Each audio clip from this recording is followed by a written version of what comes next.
Hi, today we're looking at 3 French hens. See you in a minute.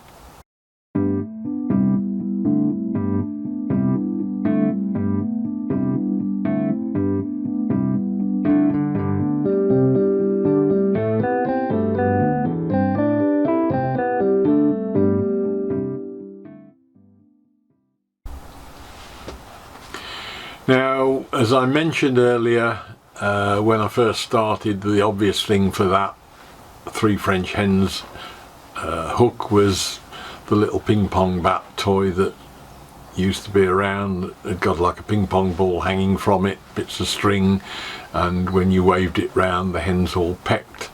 But again, it was too obvious, wasn't really of any interest to me, so I took to Google and saw where that would take me, and in this instance it was quite a short journey. Search soon brought up the meaning of the 3 hens as faith, hope and charity, and that took me pretty much straight away to the siege of Malta and Hal Far Flight, a British World War II fighter plane unit that protected the island in 1940. Immediately prior to Italy joining in the war, there was little or no air cover on the island of Malta. Now, with typical British resourcefulness, some Fleet Air Arm Gloucester Gladiators were discovered and crated up in ready to be shipped off the island, and they were commandeered by the small RAF outpost there. And they assembled a flight of 3 aircraft. I believe there were actually in service more than 3, but these 3 aircraft were about the only defence or air defence that Malta had. Now, shortly afterwards, Mussolini declared war, and it was pretty much expected that Italy would walk into Malta within a matter of days. It was a, I think, 60-mile hop from Sicily, so it was not likely to be any great problem. The Italian Aeronautica were in for a bit of a surprise when they flew over to bomb the island, because for the next few weeks they got a pretty good hammering from these 3 outclassed, out-of-date aeroplanes that had been cobbled together and pinched from the Royal Navy Reserve, I think. So it wasn't until several weeks later that a fleet of Hurricanes were sent out that the island had a little bit of respite. Now, there's some dispute as to who named these 3 aircraft in the flight, Faith, Hope and Charity, but the name pretty much stuck. Now, FX kits were my earliest making experience, so it was pretty much a no-brainer for me as soon as I saw this that I could get hold of a kit of a Gloucester Gladiator and build one. My eyes are no longer what they used to be, and therefore 1/72, the old Airfix kits that I used to build, are probably a bit small, so I decided I'd find something a little bit larger and found one which is 1/43, which is pretty much the size of my O-gauge railway layout stuff as well. So I sent off for one of those, and that's what I've got, and that's what I'm going to build this week. Right, so this is the package we've received from Australia, which contains, I hope, the kit that we've sent off for. Surprised how little time it took to get here, actually.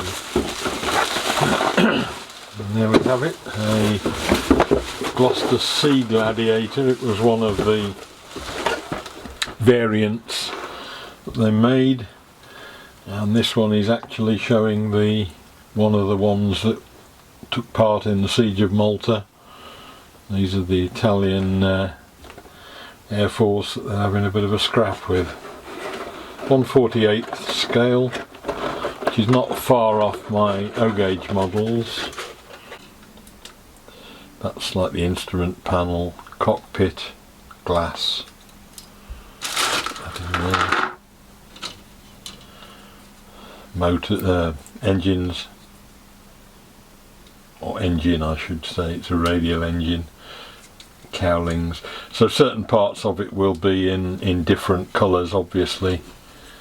and it's a matter of establishing what those colours are or where, and usually for that you get some idea from the instructions, and it depends to some extent on what version you're making a model of. I'm pretty certain that 5519 is one of the Malta ones, and that will be what I'm building. Yeah, here we are. Here's all the colours.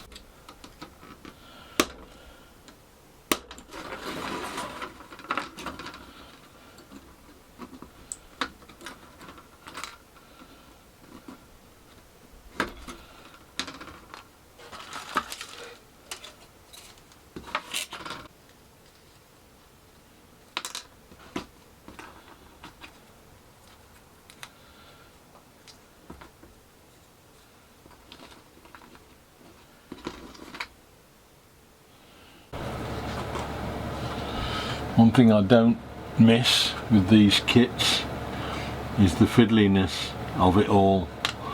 A combination of fat fingers and hands that don't stay quite as steady as they used to. They're an absolute nightmare when you're doing something like this, just sticking exhaust pipes on to an engine block. And they're tiny little things which inevitably keep flicking off in all directions. I just hope there's a couple of spare ones.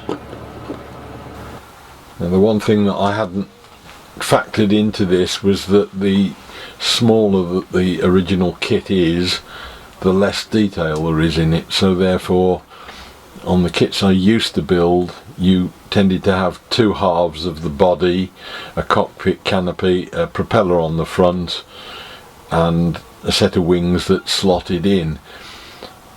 With the virtual doubling in size of the kit, which I thought would be good for me to be able to handle better, there is probably a quadrupling or more of complexity of the parts that are assembled, so it actually self-defeated itself. I might well have been better off building something that I remember building.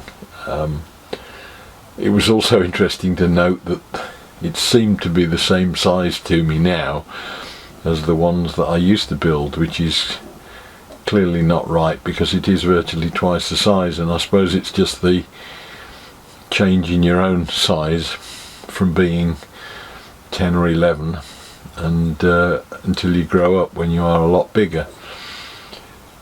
Fiddliest bit was the engine to assemble, and the stupid thing is that it's pretty much buried inside the housing anyway, and ideally if I was making this as something serious I would have painted the whole thing individually first and then assembled it, although that would bring its own problems of trying to glue together finished pieces. The other complex thing I've found was the being a biplane with two wings. To actually get the top set of wings to fit properly while gluing it up with two hands was again quite a complex issue, because there are a lot of supports coming off the fuselage as well, which I put in as a second later stage. But once all that was together, I gave it a quick blast over with a car grey primer spray, because the underneath of it all is a pale sea grey anyway, so I gave it a full spray with that, and then that gave me a base for the camouflage paint on top. Once that was dry it was down to the detail bits, and again with hindsight these would have been much better painted individually. Wheels and machine guns, things like that, but I gave them a quick coat of black, then moved on to the various greys for the camouflage colours. There are differences between even the top wing and the bottom wing in terms of colour.